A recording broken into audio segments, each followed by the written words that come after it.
bavandimwe, Imana ishimwe, mumeze mute? Turabasuhuje. Muri aka kanya inkumburwa Family TV tugiye gukora ikiganiro noneho cy'umuryango. Erega family ni umuryango, burya ni ukuri kandi n'inkumburwa ni ugukumburana. Abantu turakumburanye, inkumburwa mukomere, natwe turaho. Rero muri uyu mwanya nagira ngo turebe ikintu cy'urukumbuzi. Hariya mu Kinyarwanda ngo itahe ni ubusa, ngo ritabaye ubusa nakagutasheho, ariko disi byaranze. Reka rero tubabwire zimwe mu mpamvu zagiye zituma cyane na n'ubu urebye tutagaruka ngo tuze kubaramutsa, cyangwa se namwe ngo mubishobore munyaruke muze kuturamutsa.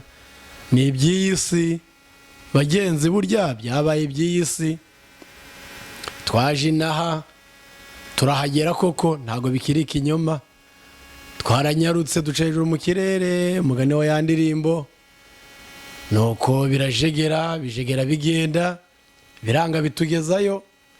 Twagezeyo none kuramukanya byaranze, twabaye nka wa mugeni wagiye ntazasubire kuramutsa iwabo.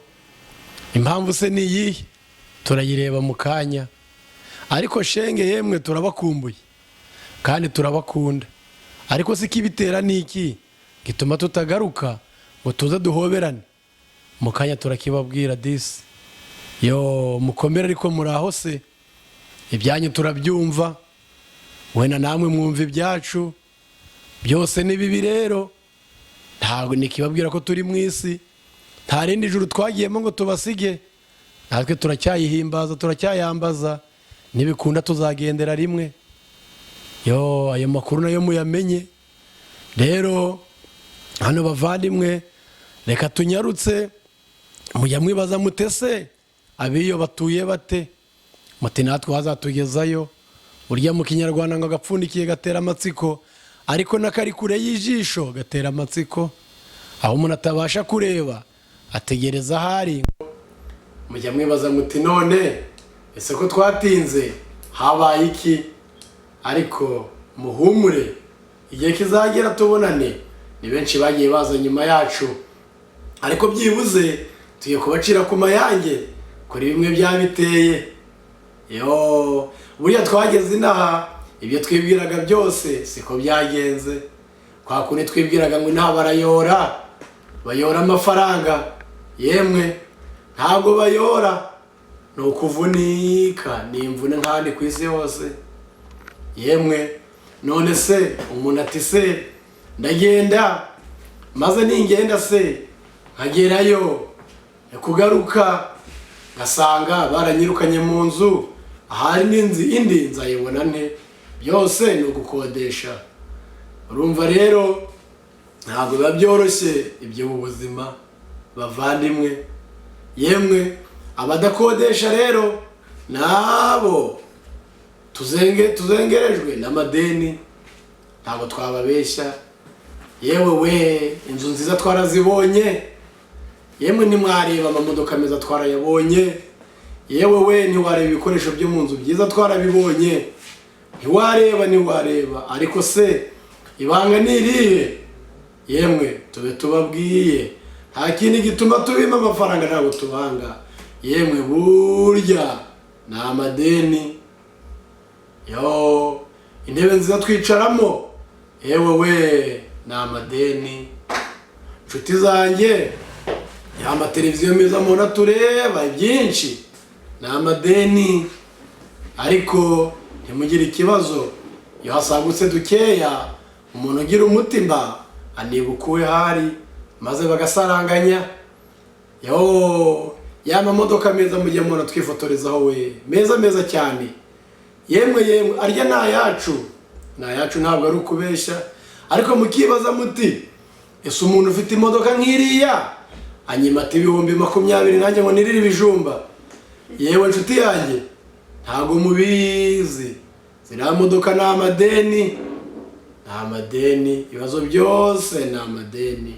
Amazu meza mujya mubona ko tuyarimo, turifotoza ku mazu meza. hari n'abandi bababeshya mukagira ngo ni amazu bibereye mu mahoteli ya rubanda y'abakire. Ibyinshi ni amahoteli inshuti zanjye, ntabwo ari amazu. Kandi ibindi ari amazu meza mubona, meza cyane, umuntu akifotozaga ati Imana yangiriye neza, kandi kuko Imana igira neza izina ryayo rishimwe cyane rishyirwe hejuru. Yemwe amazu meza we, burya ari amazu ni amadeni. Yemwe hano byaracitse bica amarenga, ibyinshi ni amadeni.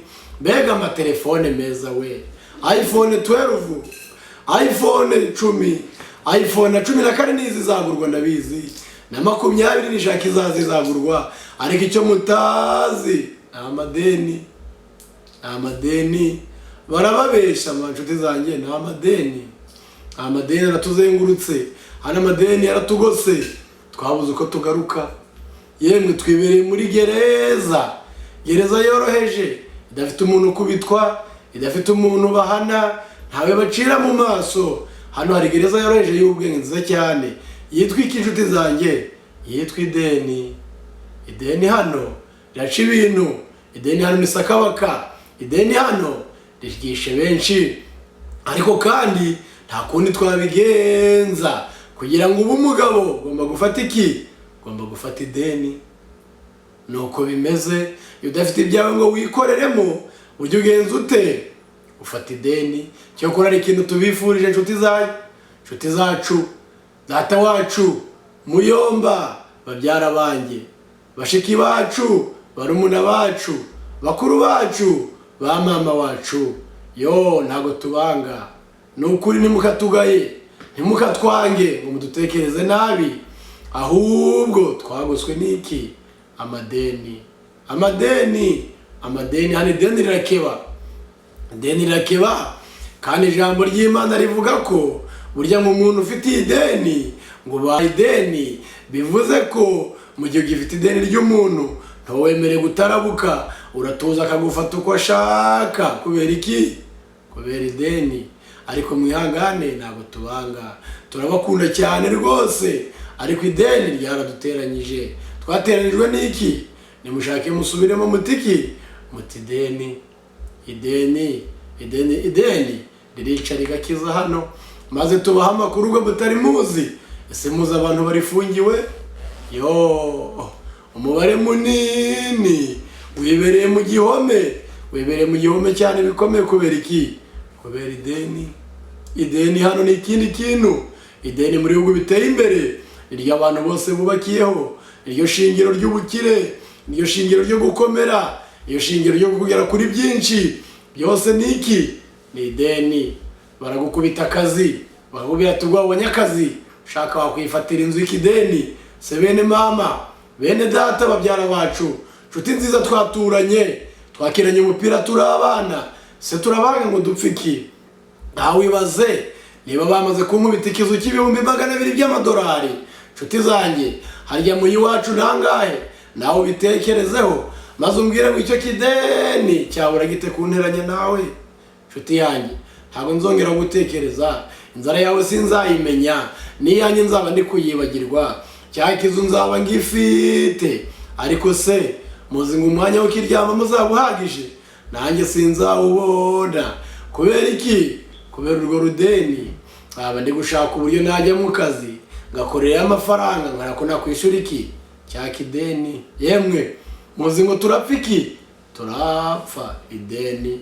Kandi noneho igitangaje, amarushanwa arahari, amarushanwa atarimo insinzi ngo tuvuge igihembo cyegukanye runaka, ahubwo ni amarushanwa y'amadeni.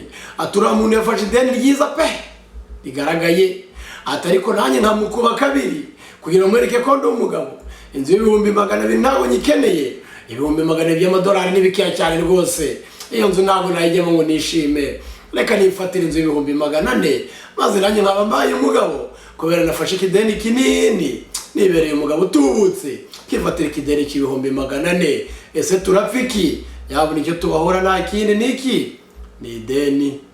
Ideni riratumaze, ariko icyo tubifurije ni kimwe, hamwe mugire muri cya muzaze, maze namwe muzaba abagabo. Mufate iki? Mufate ideni.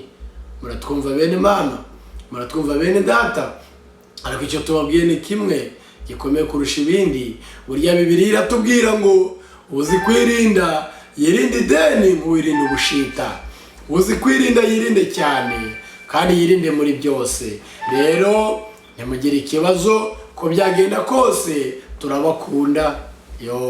Hari abandi baguze ubuzu bwa makeya, ubuzi bwa makeya rwose, birirwa basekwa cyane, byaracitse bica amarenga, barasetswe cyane kubera badatuye hagaragaye, kubera batari mu bintu bikwiriye, kubera batafashe iki amadeni. Umuntu arirya akimara agakora akavunika abona udufaranga dukeya, akagura akazu ke ngo agaturemo anezerewe, maze abandi bakamuseka nk'umureba akazatuyemo we. Yemwe we, kubera yanze gufata iki? Yanze gufata ideni. Babwire rero, inaha udafashe ideni uburimbwa.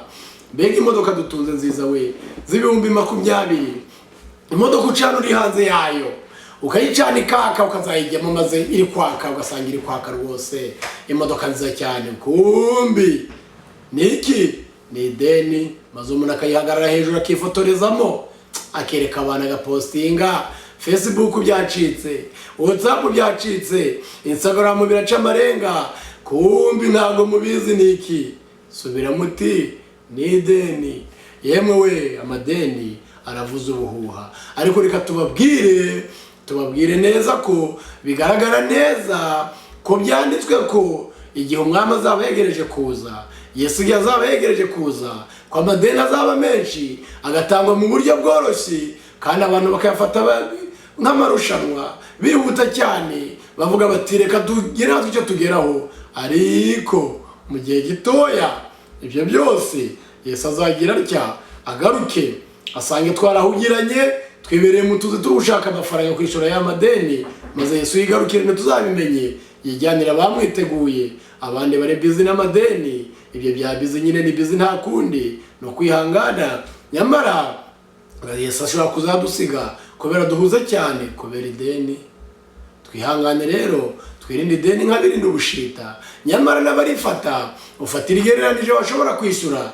Nyabuna ntiwishyireho umutwaro, uko wanga gusekwa ngo utuye mu kazu gaciriritse, nyamara uko uzasekwa bakwirukanye muri icyo kizu kigaragaye, nibwo uzasekwa cyane kurusha kuhafata iyoroheje ingana nawe.